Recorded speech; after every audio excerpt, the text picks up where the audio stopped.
Welcome to another segment of Recovery TV. Today I'm going to help you answer this question of, am I a sex addict? So that's coming up, so stay tuned.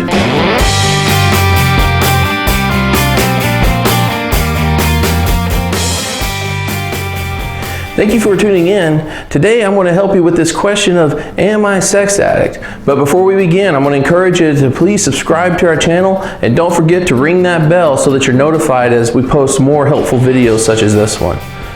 But let's go back to our question of, am I a sex addict? As a certified sex addiction therapist, this is actually a question I get quite often. And so today, I'm going to provide with you a helpful tool that you can use to better determine if you might need to seek out professional help or maybe even enter into a recovery program.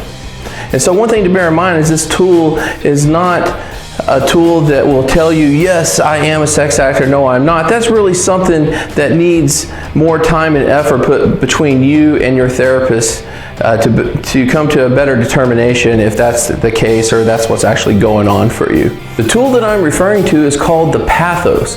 And PATHOS is an acronym that stands for Preoccupied, Ashamed, Treatment, Hurting Others, Out of Control, and Sadness. And so the way it typically works is, as I go over these different questions, if you answer affirmatively to at least 3 of these questions, then that's indicative that further assessment is probably needed. There might be something deeper going on with you. And so I'm going to go over these 6 components of the PATHOS, but I want to encourage you to stay with me to the very end because I have a very important power tip I want to share with you as well as some resources. The first part of the PATHOS asks this question of, are you preoccupied with thoughts of sex? And so as you think about your day or your typical week, do you spend an inordinate amount of time thinking about sex or sexual experiences? Are you thinking about past sexual experiences? Are you fantasizing about new sexual experiences or even planning the next one? Number 2, do you feel ashamed? Now this is really interesting because sometimes people who are dealing with sex addiction or sexually compulsive behavior, they're actually very good at numbing out, so they really don't know exactly what they feel.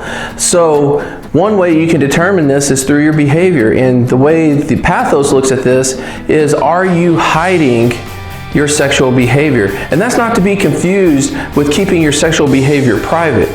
Hiding your sexual behavior because you're afraid that it might hurt someone, you're afraid of being discovered, you're afraid it might affect your life in some way, is different from keeping your sexuality private in a healthy way. Number 3, the PATHOS asks the question of, have you sought treatment that you haven't liked? And so what we're looking for here in the assessment part of addiction is failed efforts to stop the behavior. And so if you have sought treatment or sought help in some way, shape, or form, whether it's through a professional therapist, a recovery program, or some program at your church or elsewhere, and it just hasn't worked, a lot of times that's just one more failed effort that you've experienced in your effort to stop this behavior. The 4th component of the PATHOS is, have you hurt others emotionally? So the most obvious person people might be thinking of are spouses and partners. But it can extend beyond those relationships and into other relationships. So as you're reflecting on your sexual behavior of the present and of the past, if you have hurt others in that process and yet you have continued to do that behavior, then that might be indicative that there is a deeper issue going on. Number 5, are you out of control? In other words, do you feel controlled by your sexual behavior? So when you're thinking about your sexual behavior of the present and of the past, and there are times when you're thinking to yourself, I really don't want to do this, and yet you do it anyways, then you might be feeling that you are not in control in that moment. And so the phrase that comes to mind is, I just can't help myself. So this brings us to the 6th and final component of the PATHOS, but don't forget to stay with me because I have a very important power tip I want to share with you as well as some resources. The 6th question that the PATHOS asks is, do you experience feelings such as sadness, despair, or even shame after a sexual experience or even during a sexual experience? Our sexuality isn't something that we're supposed to be sad about. Our sexual experiences are supposed to be joyful events and not something that we feel like we need to hide or keep from others because we're afraid of hurting others. We're not supposed to be so controlled by it or give it so much power that we're constantly thinking about it. And so if you answered affirmatively to at least 3 of these questions, then that means there might be something more going on.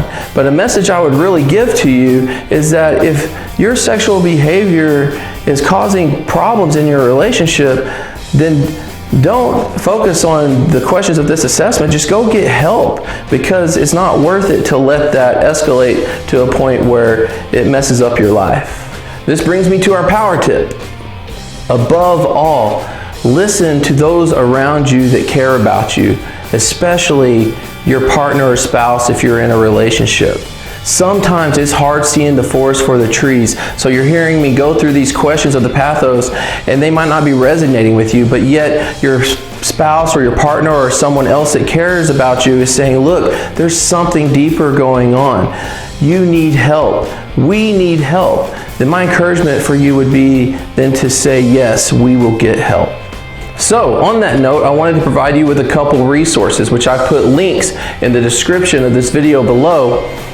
And the first link is to an assessment tool called the SAST, which stands for Sex Addiction Screening Test. And so it's a much more elaborate screening evaluation than the PATHOS, where the PATHOS asks 6 questions, the SAST asks many more. And so my encouragement would be to go ahead and click on that link and take that assessment, but print your results off and take them to your therapist so that they can process the results of that assessment with you.